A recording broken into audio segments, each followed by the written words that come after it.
Memang di dalam kitab Syiaru A'lamin Nubala, Al-Imam Az-Zahabi tidak menyebutkan rawinya. Tetapi dalam kitab Al-Wafa bi Fadailil Mustafa, karya Al-Imam Ibnul Jauzi, dikatakan di sana di nomor riwayat 1488, Haddatsana Ma'mar bin Abdul Wahid Al-Asbahani bir Raudhah bil Madinah. Qala, beliau mengatakan anba'ana ammi, pamanku yang bernama Abu Abdullah Muhammad bin Abdul Wahid. Beliau annahu sami'a Abu Bakar Muhammad bin Al-Khattab, bahwasanya qala sami'tu Abdullah bin Salih qala sami'tu Abu Bakrin Al-Muqri yaqul. Selebihnya sama dengan yang dibawakan oleh Al-Imam Az-Zahabi dalam Syiar A'lamin Nubala. Riwayat tentang Ibnul Muqri itu tadi setidaknya ada 4 kitab kalau kita bisa simpulkan. Yang pertama kitab Al-Wafa bi Fadailil Mustafa, karya Al-Imam Ibnul Jauzi. Yang kedua yaitu dalam Syiar A'lamin Nubala, karya Al-Imam Az-Zahabi. Ada juga di dalam kitab Wafa'ul Wafa bi Akhbari Daril Mustafa, karya Syekh Nuruddin Ali bin Abdullah As-Samhudi. Dan yang keempat ada dalam kitab Al-Muhadarat wal Muhawarat, karya Al-Hafidh Al-Imam Jalaluddin As-Suyuti.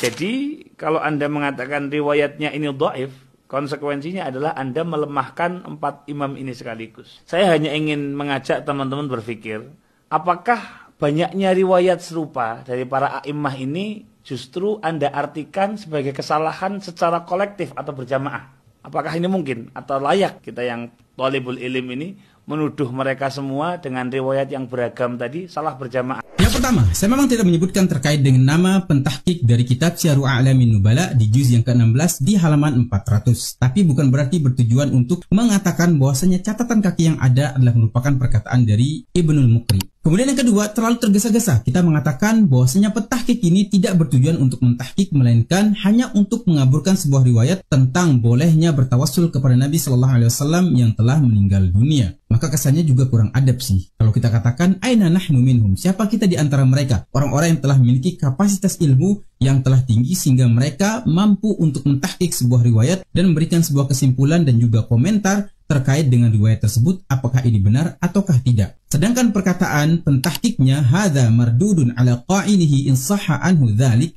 ini adalah sebuah perkataan yang tertolak dari yang mengucapkannya jikalaupun ini benar darinya, merupakan perkataan yang pasti sudah melewati tahapan penelitian yang lebih lanjut sehingga beliau bisa mengambil kesimpulan demikian. Kemudian yang ketiga, Al-Imam Az-Zahabi rahimahullahu ta'ala, beliau membawa riwayat ini di dalam kitab Syiaru A'lamin Nubala di juz yang ke-16 dengan sigah tamrid, menunjukkan bahwasanya beliau ingin mengatakan ketidakjelasan sebuah riwayat ini atau dhaifnya riwayat ini. Karena para ulama muhadditsin tatkala mereka membawa sebuah riwayat dengan sigah tamrid, berarti mereka bertujuan untuk menyatakan ketidakjelasan hadis atau riwayat tersebut dan memberikan peringatan terkait dengan kualitas sebuah riwayat dan juga memberikan peringatan terkait dengan penyebaran riwayat yang tidak jelas atau memberikan peluang penelitian lebih lanjut terhadap riwayat tersebut. Kemudian keempat, kalau kita beralih kepada kitab Al-Wafa bi Fadailil Mustafa, maka juga kita akan dapati terkait dengan catatan yang ada pada kitab tersebut yang disebutkan oleh Amir Hasan Sabri At-Tamimi,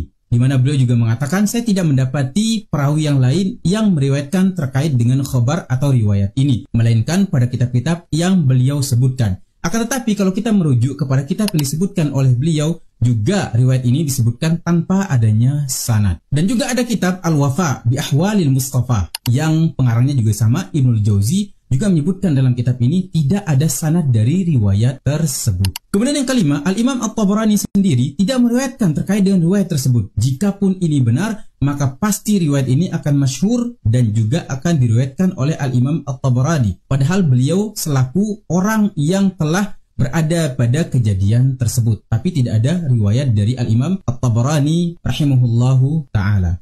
Kemudian yang terakhir, apakah kita dapati dari kalangan para salaf, dari para sahabat Nabi radhiyallahu ta'ala anhum ajma'in yang berbuat demikian, padahal kejadian-kejadian yang sangat besar itu terjadi pada masa mereka. Di masa Abu Bakar As-Siddiq radhiyallahu ta'ala anhu, di masa Umar bin Khattab radhiyallahu ta'ala anhu, di masa Utsman bin Affan radhiyallahu ta'ala anhu, di masa Ali bin Abi Thalib radhiyallahu ta'ala anhu. Tapi tidak ada riwayat satupun dari mereka yang menyebutkan bahwasanya mereka datang ke kuburan Nabi sallallahu alaihi wasallam dan bertawassul kepada Nabi Shallallahu Alaihi Wasallam. Maka riwayat seperti ini adalah riwayat yang sama sekali tidak bisa dijadikan hujjah karena ketidakjelasan terkait dengan riwayat tersebut. Akan tetapi, riwayat ini akan disambut dengan hangat oleh para kuburiyun yang sangat senang terkait dengan cerita-cerita khurafat.